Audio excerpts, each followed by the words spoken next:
Now, to better understand the concept of join, let's look at another example.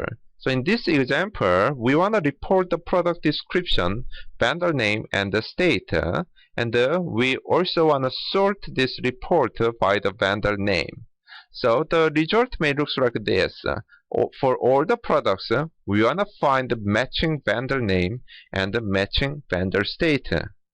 So go back to the original tables. So in this table, how can we get this result? So what I suggest here is, before you write down SQL statement, look at the given example data and try to think without SQL, without database, how you can get the same result. So here, what we are doing here is, you may go to product table first. And what we want to find, we want to show product description. So you will read each product line by line. And when you look at first product code, you will show product description here. And then what else? You will look at the foreign key column vendor code. And using a specific vendor code, you will go back to this vendor table. And you will look up the specific vendor code, for example, 255.959, then 255.959 here, and then you may look up vendor name here, and then vendor state. So basically, we are using two tables, vendor name and the vendor state. These two columns are from vendor table, and the product description from product table. But we have to match this vendor code with this primary key vendor code in the vendor tables. So how can we write down the SQL statement for this example?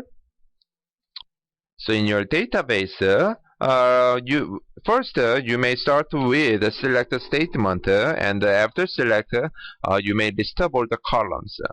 And after from what are the tables that we use? Two tables. So we have to include the two tables, the product and vendor table. And then what is the condition that we have to specify? Yes, we have to specify join conditions since we are using two tables. So first, with the qualifier or table name, product dot vendor code is equal to yes, vendor tables, vendor dot vendor code tables. And also we want to sort this by vendor name, so you can add order by that we learned in the previous topic, vendor name. And one note here is, you may ask for vendor name, can we add like a vendor table before this column name vendor name? Yes, you can do. Without any error, you can get the same result. But the key here is vendor name is used only for the vendor table, and since product table does not include this table, this column called the vendor name. Actually, it's not ambiguous even without this qualifier. So even without this qualifier, you can run this, and you can get the result that you expected. Okay, now let's make our query more interesting using a function called control break reporting. So control break reporting is kind of report by groups. So let's look at this example, then you may understand what this control break reporting means. Suppose we want to report the vendor code, vendor name, and the number of products provided by each vendors. So the result may look like this. There are a list of a vendor, and for each vendor, I wanna know the vendor name, and also for each vendor I wanna know how many different products they provide, and we call these numbers as product variety. So what we can get, how can we get this result? As I mentioned before, I suggest you may look up the original table with examples, and you may consider, even without SQL statement, how to retrieve this result. So to do this, let's see the original tables. Okay, so in this table, we want to list up vendor code and the vendor name, right? And then what we want to know? We want to know for each vendor how many products they provide. So for example, here for vendor code 24288, we have 1, 2, 3 products. So how can we get this result? So let's look at small pieces of the final SQL statements, and let's refine each small pieces to make a complete statement. So we may start with this select statement. So select, after then, let's suppose we want to show vendor code, vendor name, and the product code. So therefore, we are using 2 tables, and we need to join it. So after from, we have to add 2 tables, and if you add join conditions, it may look like this. So from vendor and product, and whether product vendor code equals to vendor product vendor's vendor code. Let's run it. What happens? So if you click go, actually there is errors. And what this error message says, column v code in field list is ambiguous.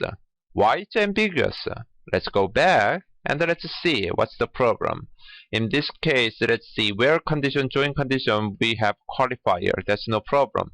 After select, we have a column vendor code, but since we are using 2 tables, this column name is ambiguous. Since 2 tables are joined, it does not matter whether we use vendor or product table, but let's specify the qualify table name as vendor. And then if we rerun this, yes, this is the result, temporary result. So in this joined result, you can see vendor code on the first column, vendor name, and the product code. So for each vendor, there are multiple products. For example, the first vendor, Brisson, we have 2 products. So in this case, we want to calculate this, or we want to count product code, and we want to show the result that product variety is 2. So, okay, so far so good, but how can we further refine this SQL statement? So to do this, we will re-edit it, and here in this statement, what we need to do is now we want to calculate, or we want to count this product code for each vendors. So for each group, we have to run some aggregate functions. So what this means here is, first we have to specify each group. To do this, there is a phrase called group by. So we want to group by this data, the data below, based on vendor code. So after we grouping this information, this joint information, then if you group it for each group, we have to show, instead of product code, we wanna count this product code. So again, count is aggregate function. So this function will be applied for each group. So to do this, we have to specify the group, and how to? By adding group by statement. And further, you may want to use aliases as how about inside the apostrophe, you can say product variety. So product variety. Okay, so let's run this, and then let's see the result. Yes, you can see here now the previous result is grouped for each vendor code, and each vendor code, as a result of aggregate function count, we can get the product variety. Further, in the next example, we can set some conditions for each group as well. So if you have some conditions for the group, you have to note that you never use where statement. Okay? If it's the condition for the group, instead of where, you have to use having clause. So for example here, report the vendor code, vendor name, and the number of different products provided by the vendors. So far, same with the previous example, but now with 2 or more products. So for the vendors with 2 or more products means what? The restriction for each vendor or some conditions for each group. So how can we further refine the previous SQL statement? Let's see. Okay, so this is the previous SQL statement. And in addition to this statement, what we have to do is, after group by, you can specify some conditions. So what is the condition? Condition is, when we count this P code as we did above, this should be greater than or equal to. That is the condition. And then, can we use where here? No. Since this is the condition for each group or each vendor, where condition is not allowed, but you have to use having condition here. So having count P code is greater than or equal to 2 means for each group we will check this aggregate function, the output of aggregate function value. So if you click go, you can see we list now vendors with product variety that is now greater than or equal to 2.